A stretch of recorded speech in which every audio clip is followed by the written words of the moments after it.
What's happening, people?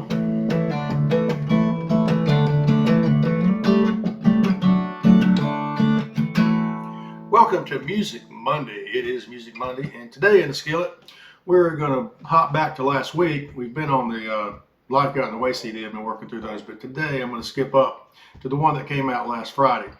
Now, we don't make albums anymore. We release singles every 5 or 6 weeks. So last Friday, a tune I wrote called Carving Out Some Time just came out. And I want to grab that one and talk about that one today. All right, so let's just dive right in. What is Carving Out Some Time about? Well, it's all about a marsh hen hunting trip and fishing and oystering down in Hilton Head that a good friend of mine named Chris Sanders took me on several years ago. I wrote this song after the first trip. Now, when he asked me to go down and go marsh hen hunting, I didn't even know what that was. So to put it in a different, it's kind of like quail hunting on the water. A marsh hen, if you don't know, is actually a king rail or a clapper. And there's only a couple times a year where you can hunt them.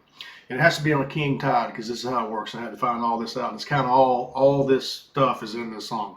So when the water gets that high, the rails live on these little grassy clumps in the marsh.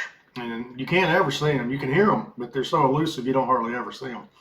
But when the water gets up that high on a king tide, it pushes them off the grass in the marsh, and they're more active moving around flying. So we would come through on this double kayak, shooter in the front, paddler in the back, and you get, and you would flush them out of the marsh grass, and then you can shoot them home. So I say kind of like quail hunting. It's like right in front of you, except you're doing it out of a kayak, so don't don't fall in. And then we'd flip, I would take the back, he'd go to the front, he'd get his 12, because you don't have much time to do it. Now, here's the interesting thing about marsh hen hunting on that king tide.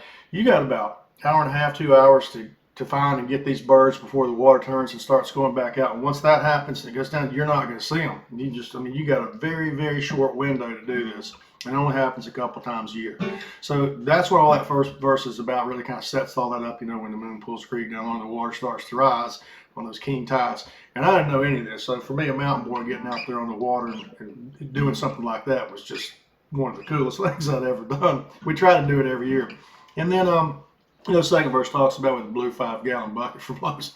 We had a couple 5-gallon blue buckets, see the ones you get at Lowe's. And we would stop on the oyster beds with Chris knew and harvest them ourselves, and take them back to his house that night and steam them on his oyster steamer in the backyard. And chow down on those all night and drink some of that fine whiskey that dude always has. And then, of course, the last verse talks in, we were out late that night. There was a fingernail moon. It was kind of chill in there. It was way low in the sky. The meteors were zipping. And I went down to the dock, and the May River runs right behind his house. Where he's got his boat tied there, and it's a great tidal creek for fishing. And the water, with the tide come back up, and the water was moving into marsh grass. And I got a hold of a big red drum. So that whole last verse is about that. So this is a cool tune. I love the songs where you can write them autobiographically, and they all happened. Those are the easiest ones to write because you don't have to make it up. All you got to do is kind of just document how it unfolded, make it rhyme. That's about all it did. So Chris, thanks for the inspiration for writing that one. It was a heck of a trip. Like I say, we try to go every year now. It's like carving out some time. Hey, we got to make time to do that. We're not going to get a chance to do these kind of things forever. So let's make time to do them. And that holds true for all of us. Time out for fun, time out to do things you enjoy, time out to be in nature, time out to spend with your friends, because we're not guaranteed tomorrow. All right, now for you guitar players, this one's kind of weird. It's in C tuning. Some of you know that weird C tuning, like no sun's in it, letting go's in it. Probably a couple more I've written. And then you get in C and you put a capo on the second fret. So I think that puts this song's actually in A. The key A, you can play it in A, but it won't sound like this. I got this tune from Chris Cornell, and if you don't, you can play it in A, but if you don't get in this tune, it's not quite going to sound the same. So that riff just.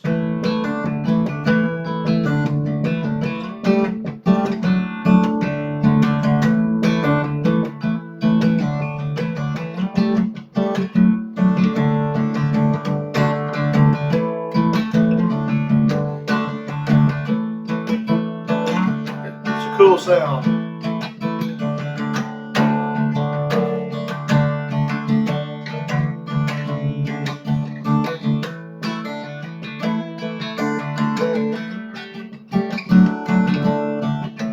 And that's all I'll show you on that. So it's kind of You know, once you get it tuned that way, it's not as hard to play. Although the chords are completely different. That's like starting over on a different instrument, really, because nothing you do in standard is going to make sense on this.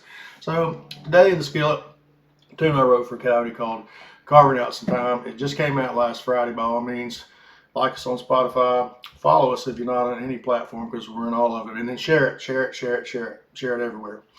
So that's what we got for Music Monday. And as Paul Harvey would say, now you know the rest of the story, and you do.